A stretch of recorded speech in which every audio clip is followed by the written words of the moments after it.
here in Thailand, we have PromptPay. And I want to get your thoughts on this.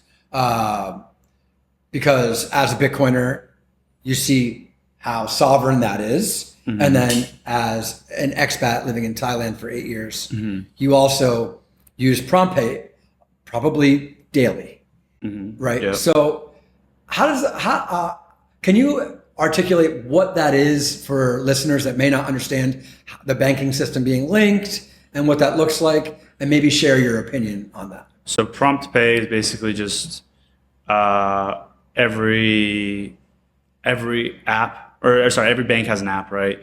So you just log in, and there's like an option to scan a barcode. And basically what it is just think of it as like a digital debit card.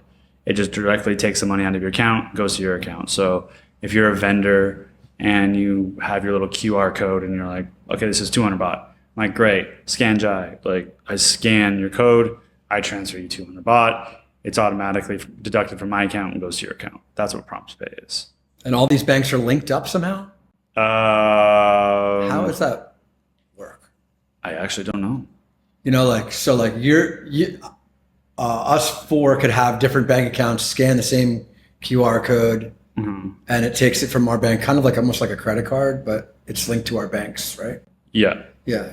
But the network it operates on, like, the network is that a Swift system? Like, I don't know. Yeah, I've never really peeled apart that. But what I do know is that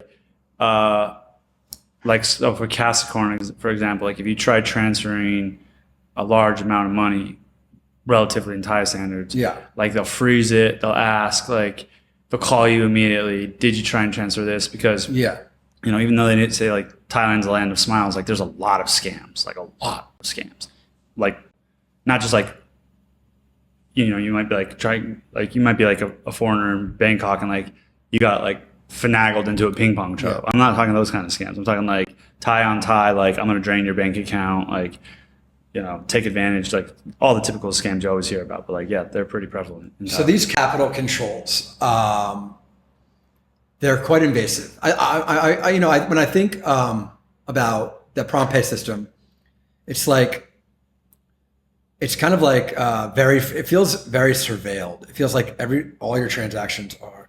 Like, I feel like if you remember when you come to Thailand and you are on whatever visa, there's like that one document where you sign like the kingdom has access to all of your information. I think that's very like overlooked. Like, you just sign one of the millions of dozens of documents, and so I feel like there's it's not abused that I'm aware of, but I feel like there's quite a lot of insights into our transactions. So it's just something to just a mental note. I would agree with you, but also I would say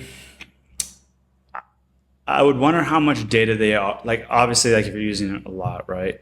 But I would wonder how much data, like if they can even articulate what is and what is not. So like I forget how the tax system works, but like I think if you don't make if you make under 15,000 baht or 10,000 baht, you don't have to register your business and you pay zero taxes. Right.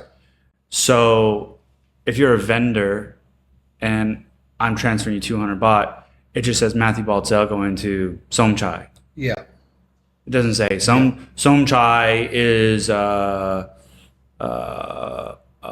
Somtom seller. And then it's like, oh, Matthew, like we know for long, like to buy a lot of Somtom at this time. Like it's just like, it just looks like from person A to person B. Yeah. And then how many of these people actually have like registered businesses, or they just have like, it's their actual personal just bank account. That's very like familiar. I doubt they have like very good books in the background and like everything's organized. So it's just like, how much money did you make that day? It's like, I don't know. Like, let me just go literally like through and add this up. So, and then let's say you go to larger purchases. How are you paying with that? You're not scanning. You're using your credit card.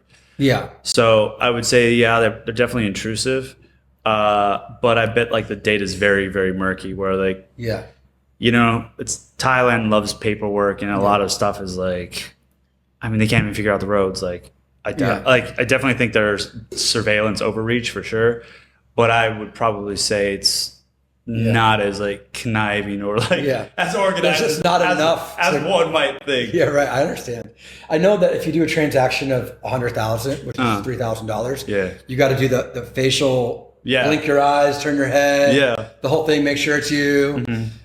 You know, that's it just feels like a little bit. That's a little bit too much. A little bit much. And it kind of feels like they could almost turn you off a little bit. Oh, for sure. 1,000% they could. But I also recognize when they do that is a cascading effect on a lot of things. But we are in like, I wouldn't say an authoritarian regime, but we're like semi, because there's a kingdom and stuff. So like if they're unhappy with you, it's very easy for you to just be turned off. Yeah, you don't want problems with. Yeah, so you just don't. You don't want problems in Thailand. You don't go that. You don't want to have problems.